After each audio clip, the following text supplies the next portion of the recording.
வீட்டோட பூஜை ரூம் சுத்தமா இருக்கணும், பளிச்சுன்னு இருக்கணும். செவ்வாய்க்கிழமை, வெள்ளிக்கிழமை மட்டுமில்ல, தினம்தோறும் சுத்தமாக இருக்க வேண்டும். முக்கியமா சாமிக்கு வைக்கும் பூக்களை காய்ந்தவுடன் எடுத்துவிட வேண்டும். காய்ந்த பூக்களை சாமிக்கு வைக்கக்கூடாது.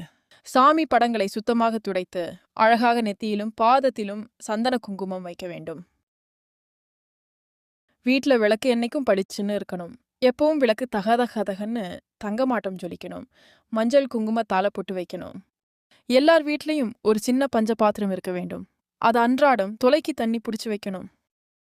எல்லார் வீட்லயும் கண்டிப்பா ஒரு மணி, ஒரு பஞ்ச பாத்திரம், ஒரு தூபக்கால் கம்பல்சரியா இருக்கணும்.